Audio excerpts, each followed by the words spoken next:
Hey everybody, I'm just on location again in the Caribbean. No, it's just my monitor. Where am I? Let's see. Okay, there I am. Okay, just real quick.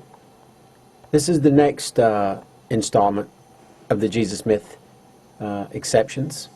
And this one won't take too long. I'm going to look at Hebrews 9:26, which, because it's in such close proximity to 9:28, I thought it would be appropriate to go ahead and look at that one. Because one could read it and come away with the idea that Jesus was killed in the first century. So I want to go ahead and look at that one. So let's look at it. Okay, I recorded this before, but it was long and drawn out and I didn't like it, so I'm redoing it. What we're going to look at is Hebrews 9:26, and we're going to try and show a little doubt here as to what this section really means. We're going to start off by looking at the New King James translation and how they word it. And then we're going to go look at, say, the New American Standard and see how they word it. If we just read it here, it's talking about the high priests having to offer themselves or offer blood more than once, over and over, never ending. But here the author's contrasting that with Jesus' sacrifice. And he's saying he then would have had to suffer often since the foundation of the world. But now, once at the end of the ages, he has appeared to put away sin by the sacrifice of himself. Well, the way that's worded, it sounds like he appeared at the end of the age, in the first century, before they, right before the end of time, so they thought. He appeared at that time to be killed. So this makes it sound like he was killed in the first century.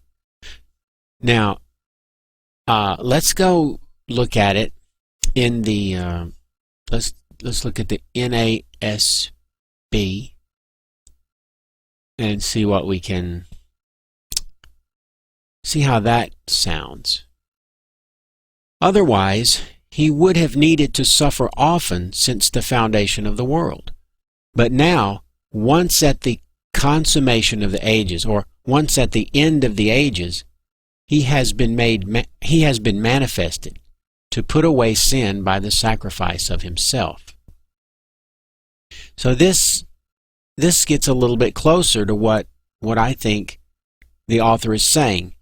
Here, we don't have a hard link between his appearance and his death. And so what I'm going to suggest is that the author is trying to get across too many ideas in the same sentence. And so what we have then is two different ideas. One is the idea that he only sacrificed himself once, which is different than the high priest who sacrificed every year. And the other idea is that he appeared at the end of the ages.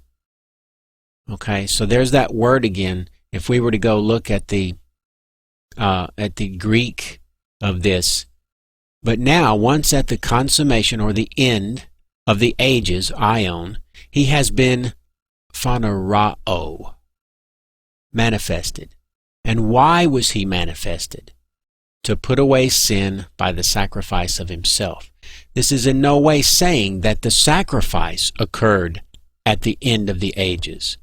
It's simply saying that he appeared at the end of the ages.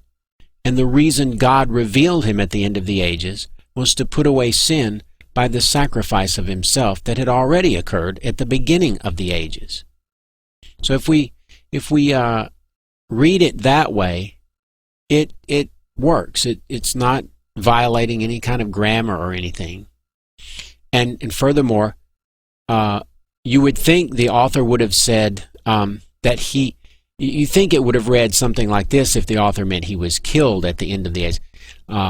He would have needed to suffer often since the foundation of the world. But now, once at the end of the ages, he has been sacrificed. No, that's not what it says. Once at the end of the ages, he has been manifested, or he has been revealed. Why did God reveal him to mankind at this point in time? To put away sin by the sacrifice he had already made at the beginning of time. Now, in further support of this idea, all we need to do is look at what the author's already told us in this same chapter. If we just go up a few verses, we'll see that the author told us some interesting things.